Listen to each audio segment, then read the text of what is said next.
Hi, my name is Katherine Burley, and I'm a fourth-year student in the University of Manitoba's GPE program. In the following presentation, what I'm going to try to do is walk through the steps and important initial considerations, which, taken in sequence, allowed me to move from a broad research topic which was of interest to me, that being the political contest that exists between business and labor interest groups, to a more narrowly defined and answerable research question, which I'll be answering in my final fourth-year GPE thesis. That being said, let's get started looking first at the initial topic in which I was interested. So from the beginning, I knew that I wanted to explore the ways in which both business and labor, through the use of their respective interest groups, try to shape public policy formation. I noticed that two trends have emerged since the 1980s in neoliberal capitalist countries. First, rapidly rising inequality levels, and second, the emergence of interest groups representing both business and labor. So my initial goal was to see these two trends and then ask, how are they connected? Looking at the two trends individually, first at rising inequality. So just to contextualize, in the golden age of capitalism, which spanned the end of World War II up until the mid to late 1970s, output, labor productivity, profits, and wages all rose together. And it was largely because of a coalition that existed between labor and business that they were allowed to rise together. Unfortunately, though, the 1970s brought crises to capitalist classes in both Canada and the US.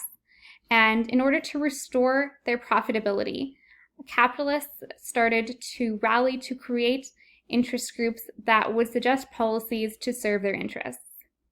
As a result, beginning in the 1980s, labor productivity continued to grow, but wages stagnated.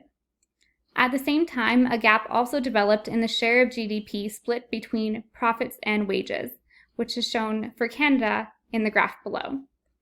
This particular graph is taken from the Canadian Centre for Policy Alternatives, or CCPA's, 2016 Alternative Federal Budget, and illustrates the GDP shares split between profits and wages from 1982 up until 2014. So what it shows is that while profits and wages, the share of GDP devoted to each, was roughly equal and kind of fluctuated before and then during the 1980s, when neoliberalism had not yet fully gained footing. Beginning in the 1990s and onward, there has been this consistent and permanent split between the share devoted to profits and wages, with the top line here representing the share devoted to profits, and the second line here representing the share devoted to wages. If we looked at a similar graph for the United States, a very similar pattern would emerge, but the gap would likely be even larger. Turning now to the second trend, the emergence of interest groups. Around the same time as neoliberalism started to really take hold as a dominant ideology, many business and labor interest groups materialized or intensified their activities. Here I've provided a list of a couple of examples. So first is the Business Roundtable, or BRT, which is the primary interest group representing business interests in the United States, which was established in 1972. Second, the Business Council on National Issues, the BCNI, now referred to as the Business Council of Canada, or the BCC, was really the Business Roundtable's counterpart for Canadian capitalists and was established in 1976. The third and fourth organizations on the list here are the AFL-CIO and the Canadian Labour Congress, CLC, both of which were established in the 1950s to represent labor in Canada and the United States. But their memberships both peaked in the late 1970s, and then beginning in the 1980s, their activities really had to shift to start to address and critique the unequal effects of neoliberal policies that were being passed in both countries. And finally is fifth, the Canadian Council for Policy Alternatives, CCPA, also representing labor interests, which was established in 1980. Moving then from topic into theory. It is really theory of the state as a theoretical backing, which has informed existing perspectives in the literature on the influence of business and labor interest groups on state behavior.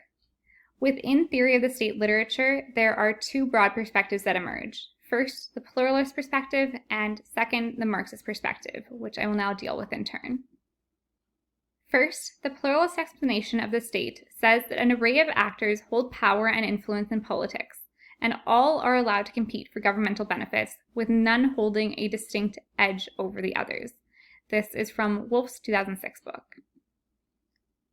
In contrast, the Marxist explanation says that the state is beholden to the capitalist class in its most extreme iterations, or the capitalist class is at least in the best position to influence and control the outcomes of the political process due to its control of surplus value.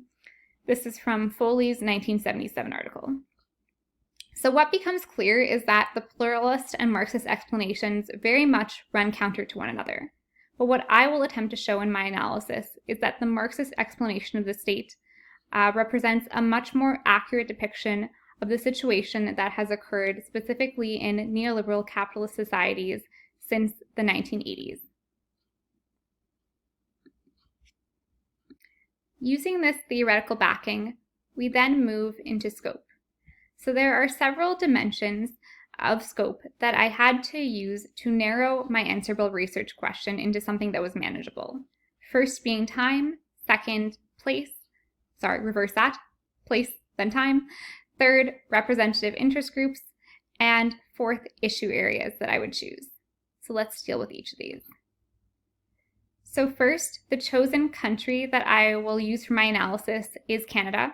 I very much debated analyzing the situation in both Canada or the United States, or both.